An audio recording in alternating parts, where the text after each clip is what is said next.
Hey guys, today we do the unboxing and overview of the iFi ZenStream 3. So this is a high-resolution network streamer, as the box says, designed by iFi in England. Yeah, that's right.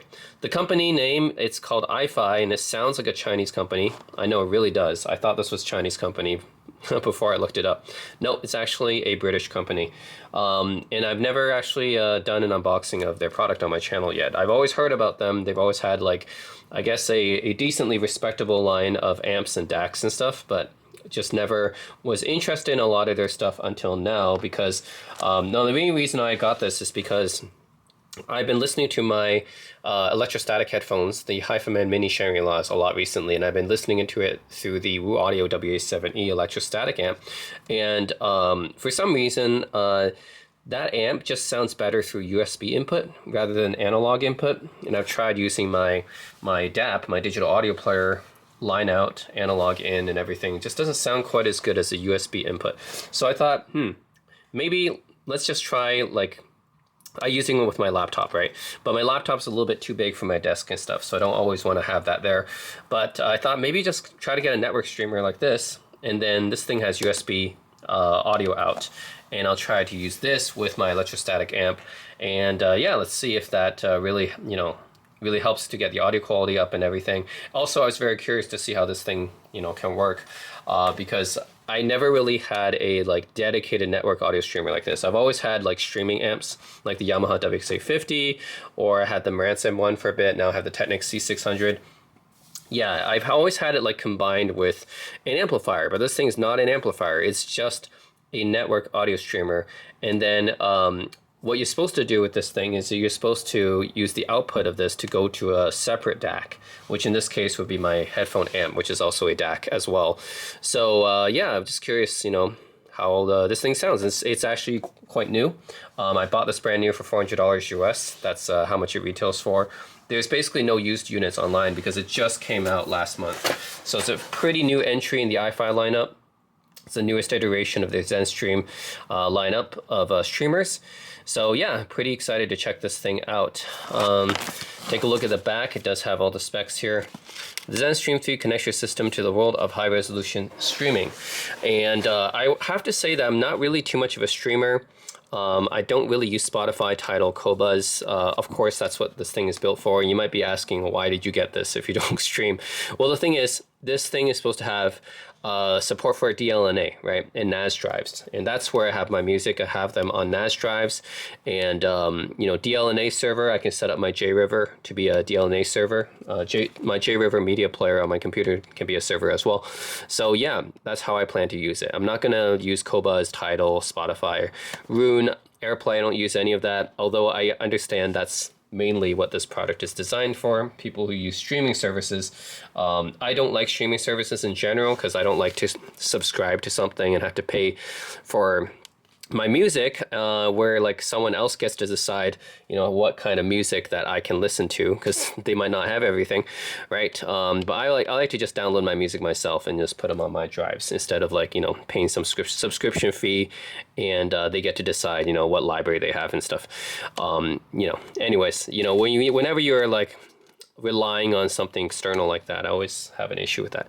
So yeah, this one you can stream, and of course I'm going to be using it with DLNA, universal plug and play, and as drives. I have a Synology disk station where I can stream it from. Also, I might be getting a Zidu as well coming in, which is a music server as well, and that can also be a DLNA device too. So this thing has native 32-bit, 384 kHz PCM, DSD256 support over Wi-Fi, LAN, USB. JVC Kenwood's K2 restores natural harmonics for richer sound. Now this one I'm also curious about too. They really advertised this. JVC Kenwood's K2. So this is a special technology. Yeah, so if you look down here, right, yeah. PCM, 384 kilohertz, 256, stream from Tidal, Spotify, Qobuz, Rune, and more. K2 technology, yeah, so they do advertise this, recovers the depth and nuance of master recordings. This is a technology developed by JVC Kenwood, these Japanese audio companies, right, that have a long history. And I wonder how well this works. I wonder because I've come across several of these technologies in the past. There's these software kind of tricks that you can use to kind of Yeah, they claim that they can restore, you know, the digitally compressed audio. That's stuff like Creative Labs iFi Crystallizer software does that. Harman used to have this Clarify software that does that. And then there's other software that can upsample and also add like a little bit, you know, more clarity to your tracks. And that's stuff like Aston Kern's DAR, Sony's DSE HX, the Koan music player, they have this BBE technology, the MP technology that does that. So there's several of these technologies that claim they restore, you know, some quality of the music and makes it like sound better or something like that. But I've never tried K2. You know, I wonder how this compares to all the other ones I've been listening to in the past. But yeah, I wonder how this one compares. But I'm curious about it, you know, always curious about these technologies that claim to make your music sound better. The SPDIF port here, they do have a SPDIF port. The digital outputs feature built-in iPurifier and ANC tech, which is interesting. So the iPurifier technology and ANC will remove a lot of the jitter and noise from the outputs. So yeah, should sound pretty good. Like presumably should sound better than my laptop USB port, which is one of the main reasons I'm getting this, right? I've been using my laptop to hook up to my amp, and presumably this thing will sound better because, you know, better USB technology, I guess, on the ports and everything. It's dedicated to audio. Should sound better, I guess. Upgraded open source architecture, all new app pairs with Bluetooth. Upgraded polymer caps for cleaner power with high ripple tolerance. New Elna Silmic 2 capacitors. Yeah, this is all premium brand capacitors and stuff like that. USB SPDIF interfaces. Regulated by Femto Precision Clock to eliminate jitter. Active noise cancellation and iPurifier technologies. Remove distortion, so this like makes supposed to remove a lot of the jitter and noise from the outputs. Again, compared to something like my computer, I assume this will sound better, you know. That's one of the reasons why I bought this. Well, we'll see. Perfect streaming partner for ZenDAC 3, okay. So yeah, the ZenDAC 3 is another product that they sell, that's just a DAC, an external DAC, and I assume they want you to use that, but you can use really any external DAC with this. It just has to output to another DAC. So yeah, high resolution support, and okay, contents, okay. Yep, that's pretty much it. Designed by iFi in England, assembled in China, as expected for this price. Yeah, so iFi usually, they compete in the, I wouldn't say they're super affordable products, but generally, their products cost like a couple $100s, I would say. They're not like extremely expensive. They're not like over $1,000 like some of the really expensive streamers or anything. But they're not exactly like your typical Chinese Temu style brand either. I guess like some alternatives might be like the Fios and the Shanlings and the Topping, you know, some of the competitors that iFi would compete with. But yeah, name sounds like Chinese brand, but no, it's British. Let's take a look. iFi, that's my first iFi product here. After sales, okay, yeah. And X-Duo is another product. I've been doing a lot of unboxings and reviews of X-Duo products, right? That's a Chinese brand. But those products are more focused on like tube stuff, I would say. X-Duo does a lot of that. But that's another competitor to iFi as well. Okay, quick start guide. Oh, you have the Nexus app, which is nice. So that's actually what you use to control where the music is coming from. So yeah, this is essentially a source, right? This is a music source. You just use it with the app here.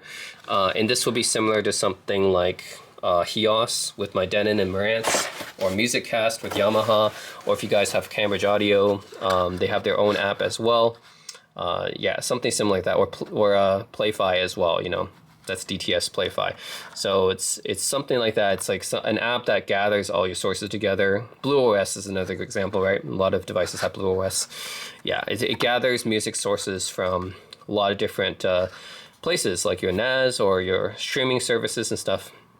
So this is iFi's app, Nexus app. Yeah, there's a lot of these like apps out there with streamers, right? I swear there's like at least 10 of them now. All these like companies have their own streaming apps in general. Okay, so yeah, they got digital outputs, and actually do you not have no analog outputs? It's strictly digital output. Okay, yeah, just SPDIF and USB is all you got. So that's the Zen Stream 3, and then this is the cables, I'm guessing. Okay, it comes with an Ethernet cable, right? Got to connect it to your network, and this is a cool blue color Ethernet cable. And this is your antenna for Wi-Fi, right? Now, not sure, did it say have Bluetooth or not? Check. Yeah, I think this is just for Wi-Fi. I guess, yeah, you do have Bluetooth, but it's for pairing the app with. Okay. Anyways, this is an antenna for your Wi-Fi and Bluetooth, I guess. And then this is the dedicated power adapter. So I was expecting a USB-C, but I guess it does require its own dedicated power charger, because yeah, something like this with audio products, I think it does need to have its own separate power supply. And this thing is for what? It's for reset? Oh, it's a screwdriver, actually. Okay. But, okay. Interesting, they give you a plastic screwdriver. I guess, do they expect you to open up the device at some point? I wonder why they included a plastic screwdriver. It's like an orange plastic screwdriver they included. Okay, well, let's take a look at the device here. It's really well built. It's fully aluminum. So, yeah, it's pretty nice. Reset process takes up to 5. Okay. Yep, so aluminum here. And, yeah, generally really nicely well built. Take this off. Okay. So, it's a Stream 3 here. I'll have to boot this up to see what this actually displays when it's on. There's a power button right there. And I guess this is a buttons, these are LEDs that will show you whether you're connected to the internet, you know, Ethernet or Wi-Fi, and the resolution of music that you're playing, you know, the kilohertz, bitrate and everything. High-res audio, wireless certified. This is to turn on the K2 technology. I guess if you want to try the K2, you can turn this on or off. So I'm really curious to hear how this K2 technology changes things.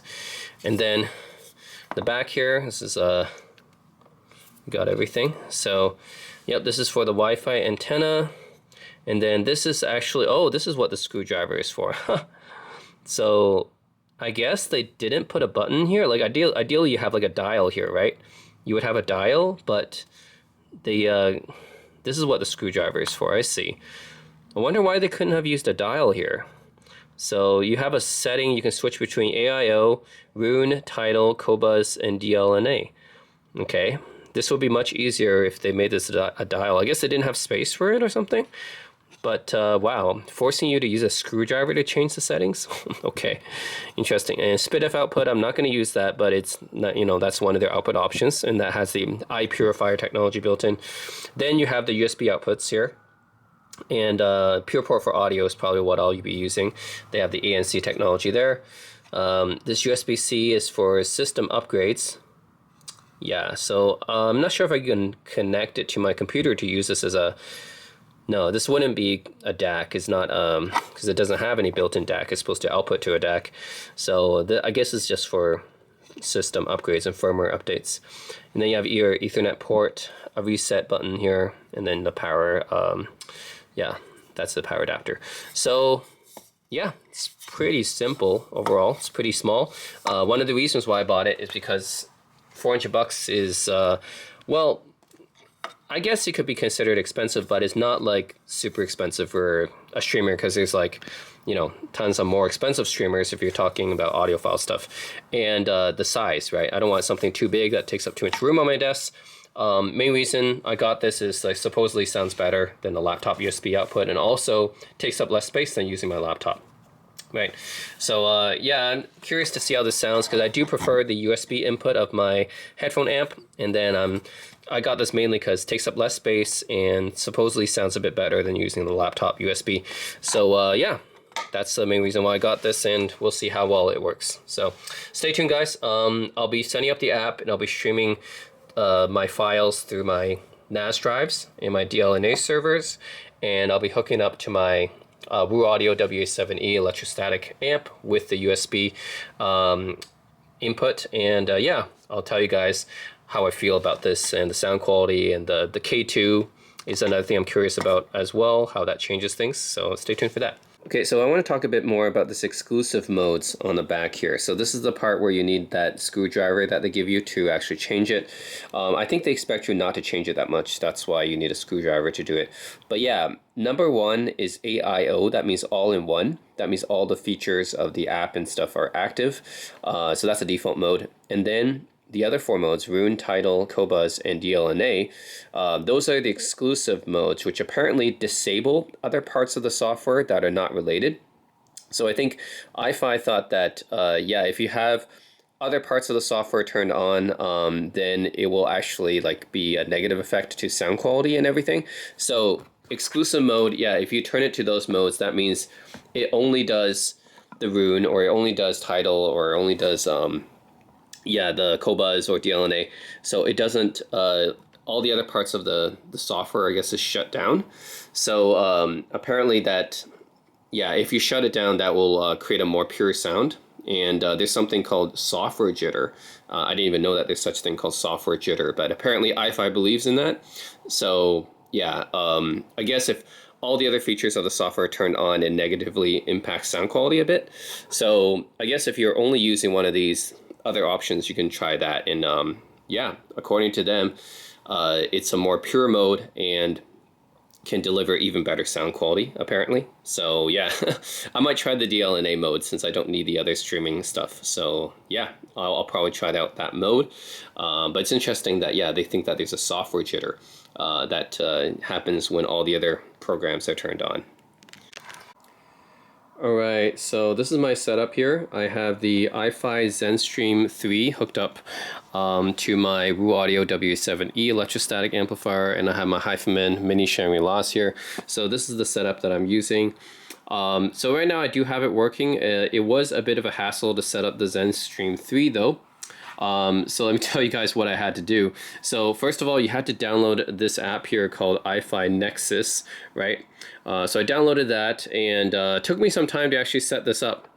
So initially you have a screen like this, right? It says my devices, but it's blank. Even though I have the ZenStream 3 connected now, I don't know why it doesn't show up here. It's always blank. When I click the device connection instructions here, I see my ZenStream 3 down here, but it doesn't do anything when I click on it. So this is like, I don't know what's the purpose of having this screen, because there's nothing you can do on it. Clicking anything doesn't work. So I was very confused about that.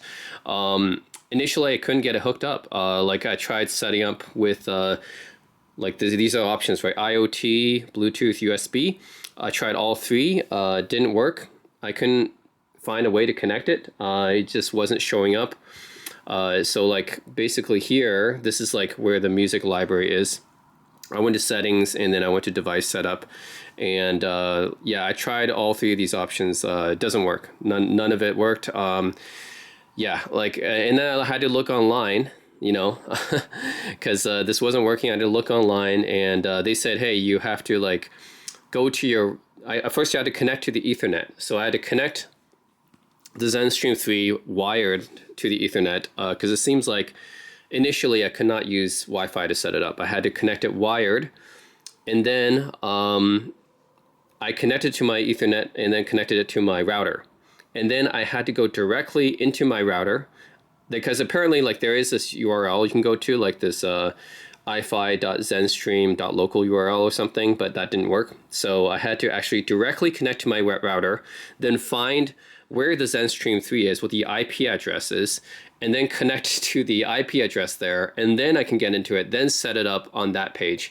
So basically I had to like connect it wired to my router, then go to the IP address of the ZenStream 3, because I couldn't get that iFi zen.local alias working, and then I had to like go there, and then I had to set it up from there to connect it to my Wi-Fi network. Kind of crazy, I know. So this is after having set all that up, and I connected a USB thumb drive to that, so just to load it a bit faster. But I can connect to my NAS as well, right? Because I do have some NAS servers as well. Actually, yeah, here we go, media servers. So I do have some NAS servers as well. I could stream from there, but I just, you know, for the sake of loading some songs a little bit faster, I connected it to the, I inserted a USB thumb drive with some music, and this is what it looks like. So I do have a lot of complaints about the app here. It is very confusing to set it up, first of all. But even when you're in this app, I find like there's some things that like it can be laggy a lot of times, right? So if I want to play a song here, right? So play a song, like for example, this song. Okay, so yeah, this is the music player that's inside of the iFi app. So this is how you normally control it, right? You use this music player inside of this app, and you have your shuffle, your repeat, you know, previous next buttons, volume controls, favorite. This is the album playlist and everything. You have the album cover. You can see the bit rate, 32 bits, and the sampling rate, 44 kilohertz right there. You can press this button to go back, yeah, to this screen here. So it's okay right now, but like there's sometimes where I found like it can get laggy, right? So this is just go next track. Yeah. But I found that there's sometimes like there's some connections or something, connection issues or something. It can get laggy in this app. So not sure, you know, what's up with that. But this app can be slow. Right now it's working, you know, okay. But yeah, there are times where I found like, you know, just searching for stuff, playing music, going to the previous or next ended up being slow. So, you know, I could search for something like, yeah, Wonder Girls here, and okay, this works fine for now. But there's just, you know, there's times where I just felt like it was kind of lagging and slow. So yeah. Anyways, the app here is okay. It's kind of a basic music player app, but you know, this is the main thing you'll be using. Like compared to something like BlueOS, it's no comparison, but at least I think it might be a bit better than HEOS, which is not saying much. The HEOS app sucks. MusicCast, I don't know. I think it may be on par with MusicCast, but MusicCast app was not bad either. But probably BlueOS is probably the best when it comes to this, and the Eversolo app is probably better as well, even though I haven't used Eversolo yet. So there's some other options that are better, but for the iFi app, it's just okay. I just found it to be kind of laggy sometimes. Yeah, the UI is okay. Like if I go to like Red Velvet, for example, and then yeah, I'll show all the songs and albums and stuff, so I can like I can dig into an album that, and then yeah, just play something from here. Yeah. So, anyways, it's okay. Yeah, it's just sometimes it can be a bit laggy. That's it. But also, I don't understand, you know, why it's yeah, why this screen is always blank. I don't know why. It says my devices. Well, I connected my ZenStream 3. I don't know why it doesn't show up there. And then this is your account, right? So, yeah. Anyways, overall, it's okay UI. You know, not as good as Eversolo or BlueOS probably, but better than some of the others, like yeah, better than HEOS and probably better than DTS PlayFi as well. Okay, so some other things about this app here. So yeah, like I said, you got a few different tabs here. I don't know why it doesn't show NAS, because I do have my NAS connected. Instead, it's in media servers, but how I would browse my media servers is I would click on one of them, and this is a bit laggy. So yeah, if I click music, wait a bit. Yeah, this is what I mean by the software can get kind of laggy at times. Maybe this is why it's better for me to connect that USB drive, because like over DLNA in the network, especially over Wi-Fi, I don't have it connected wired, then it can kind of get laggy like this. And select all music.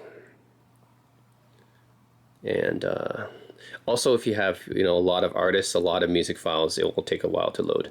Okay, so yeah, that's and this is on my DLNA server. So yeah, this does get a bit laggier, I think, if I try to connect to my media server. And of course, I can browse the USB file itself. Just go into the folder here. Let's take a while.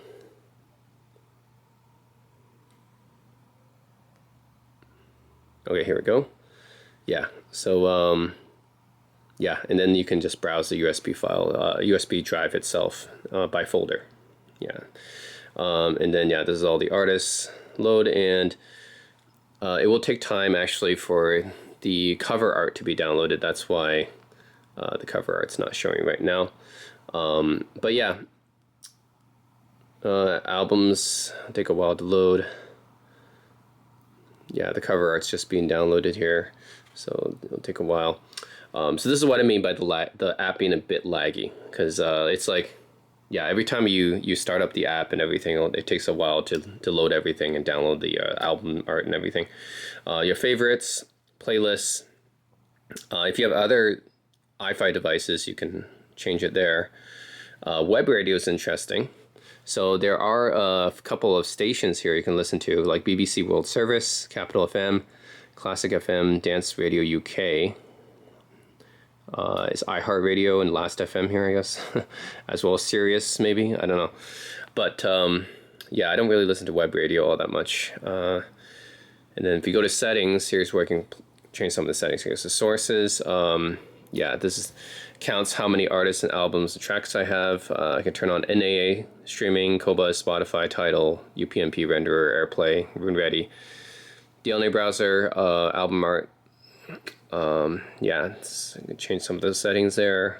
Also, you can rescan the source too if you're missing some files. Playback options. Output device SPDIF by default. If you have USB connected, it can change it to USB. DSD auto volume level, volume normalization, auto buffer size, persistent queue, playback mode. Change that. Mixer type, audio resampling, can change all those options. Network. Yeah, this is just some stuff about my IP address here. System, time zone, player name, startup sound. There's even a startup sound, I didn't know that. You can update the system as well. There's the device setup I was talking about. I didn't have much success using this.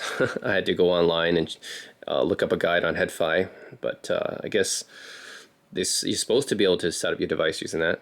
Language, you can change that. Clock, you can change that. I didn't know that you can have an alarm clock on this thing. Huh. Sleep timer. Oh, this is for it to automatically sleep, yeah. Otherwise, you'll just never sleep. So you can put a sleep timer there, power off, restart, and about. Yep. And then if you go back and yeah, this is the settings for the account. Yeah, that's pretty much it. Music libraries is where you'll be mostly. And oh, here now it's finally loading the album art and everything. So yeah. Anyways, some albums actually, like, they have this animation going on, which is pretty cool. Yeah, and there's a search, of course. So if I search for like yeah, like New Jeans has one, for example. Not like most albums do not, but yeah, it takes a while for the album art. Just wait for the album art to load here. There we go. Let's see. That's what I mean by it being a bit slow, because yeah, I'm not connected to the wired, but yeah. And then yeah, some of the albums are like this. It's like got this some GIF or something. That's pretty cool. But most albums do not. But it's kind of a cool feature. Also, just another note that's kind of like annoying for me, anyways. Like, okay, this is the main player, right? Like I just instinctively I use the back, right? But if you use the back of the phone, it actually just exits out of the app.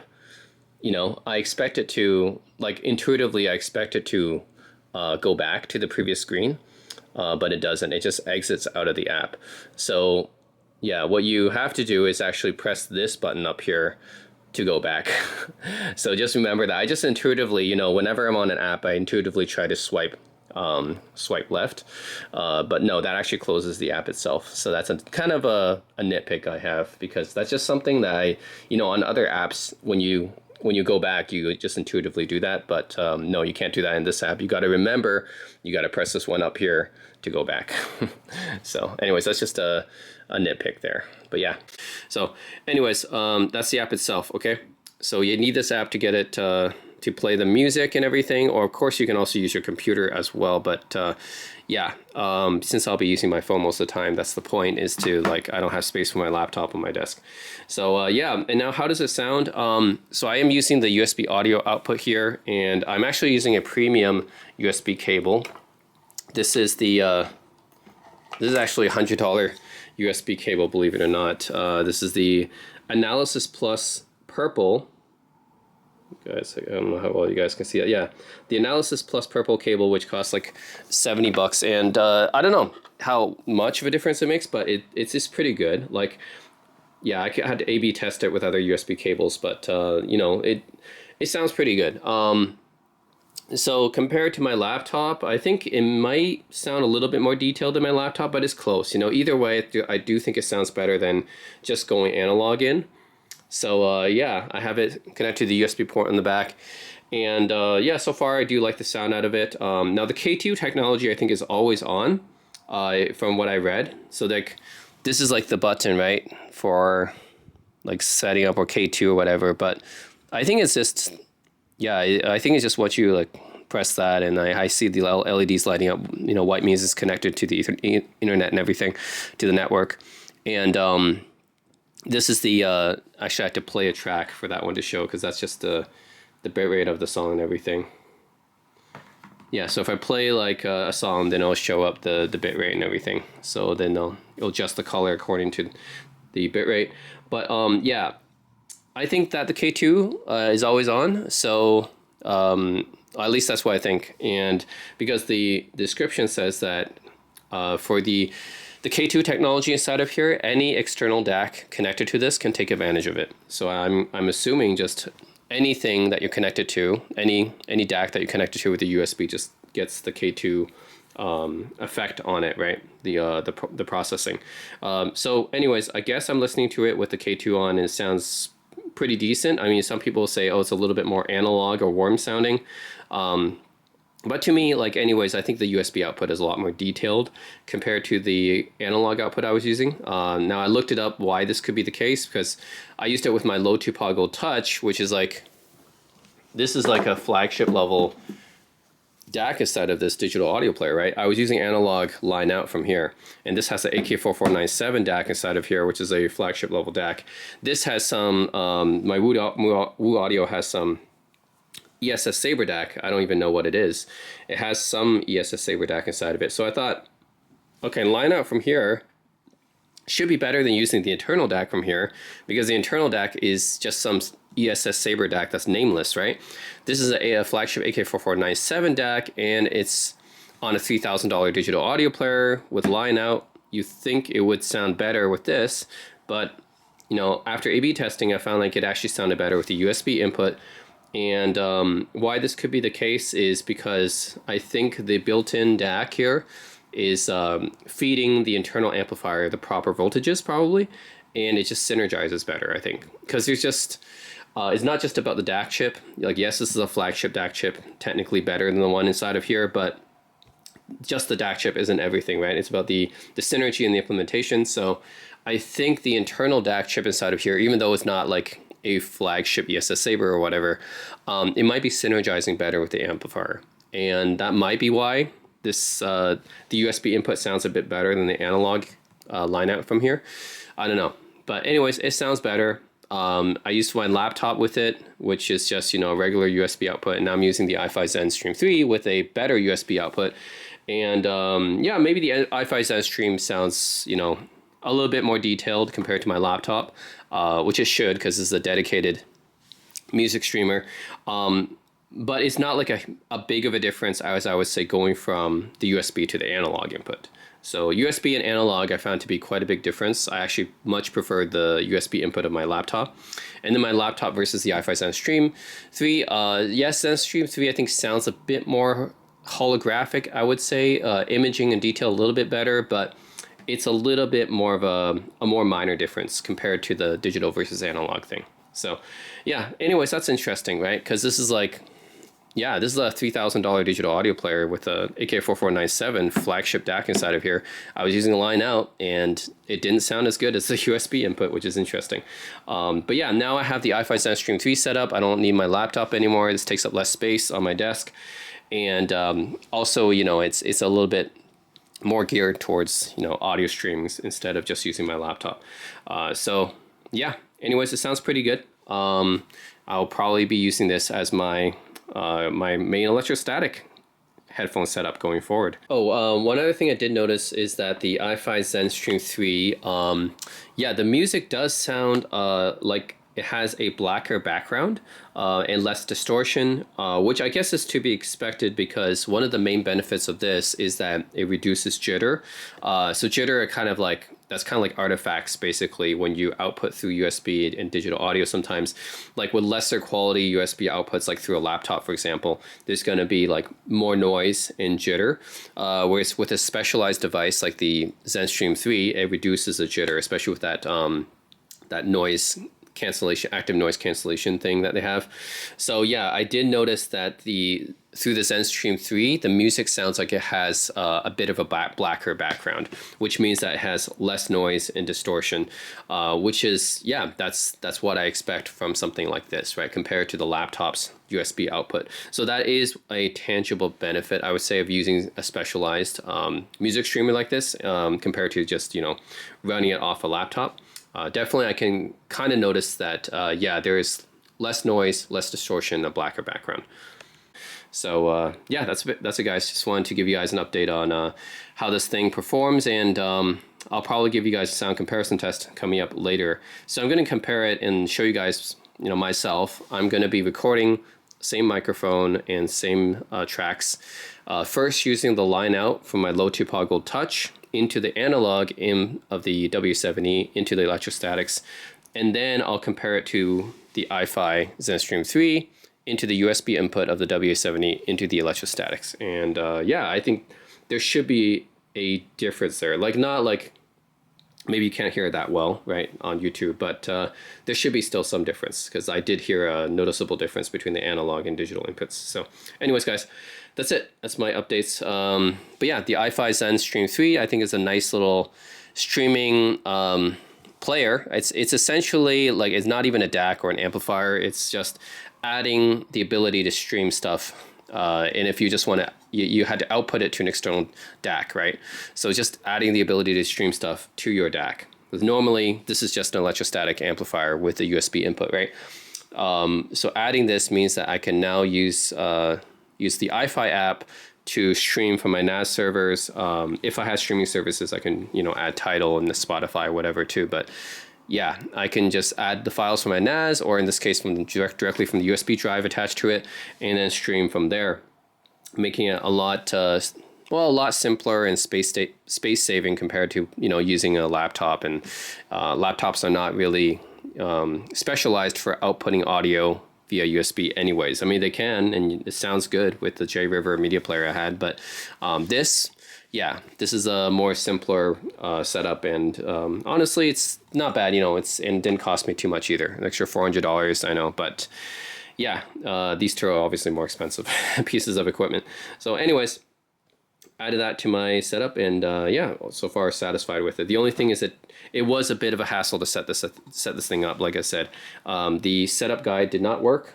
Yeah, the iFi quick start guide did not work for this thing, so I had to look online, and then I had to connect it to my network, and then connect it directly to my router, go to the router address, find the IP, and then set it up from there, and then set up the wireless network from there. Like, yeah, it's a bit of a hassle, but anyways, now I set it up. Yes, the iFi player is a bit annoying to deal with sometimes, but you know, yeah. So sometimes it can be a little bit slow and laggy, but yeah, it's okay. At least I got it working now. So that's it, guys. Let me know what you guys think of the iFi ZenStream 3. And yes, this thing here, it doesn't actually change. It always says Stream 3. I thought it was like some kind of display here, but it's not a display. It just always says Stream 3. It's just the only thing changing would be these two like LED lights. So yeah, that's it, guys. Let me know what you think of the iFi ZenStream 3 in the comment section below. Essentially, it's just a way to add streaming support onto any DAC that you have. So yeah, let me know what you guys think, and stay tuned for the sound comparison test. And as always, thanks for watching. So an update on the K2 technology, it actually is not turned on by default. So how you turn it on is actually, there's a button right here. So normally this turns on and off the LEDs if you just short press it like that, right? This being the internet or Wi-Fi connected status, and this being the power. The smaller LED is the power on, right? And then this other LED here, of course you had to play something in order for that to light up. And then it'll light up, you know, the different colors depending on the bit rate.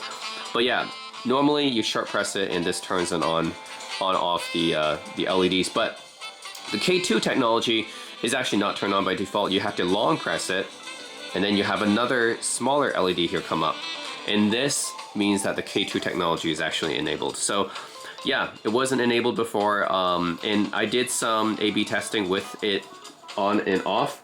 So yeah, I was going back and forth, A/B testing with the K2 technology on and off. I think it makes a slight difference, not a huge difference or anything. It's a bit subtle, but yeah, I feel like the music does have a little bit more dynamics and a little bit more warmth as well. And what it's supposed to do is it's supposed to kind of restore a lot of the lost harmonics, right? When the master track is turned into a CD, of course they have to sample it and everything, so a lot of the higher frequencies especially are cut off, and you lose some of the harmonics on the top end because of that, and K2 technology is supposed to restore that.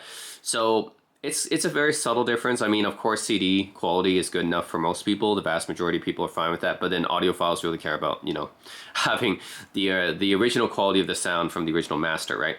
So K2 technology does restore that. It, going back and forth, it is kind of a subtle difference. But I do feel like the K2 turned on, the music does sound like it has more dynamics, more depth, more character and warmth to it. It is kind of a subtle difference. But anyways, I do leave it on, because I don't think it's ever making the music sound worse or anything. So yeah, I'll just leave it on like this. But yeah, that's how you turn it on.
Hope you get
It's understood that Hollywood sells Californication.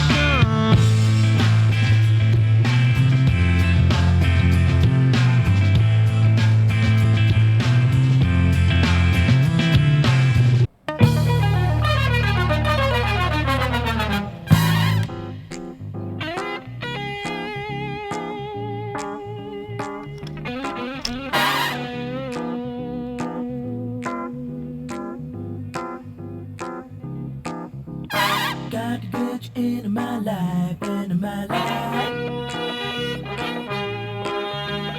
Got to get you into my life, into my life. Got to get you into my life, into my life. Got to get you into my life, into my life.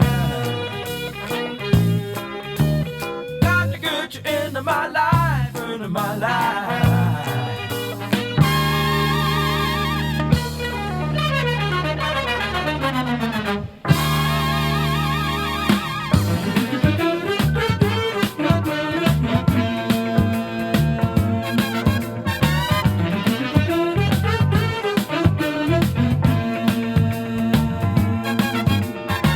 I was alone, I took a ride, didn't know what I would find there. Another road where maybe I could see another side there. Ooh, and then I suddenly see, ooh, and then I tell you that I need you every single day of my life.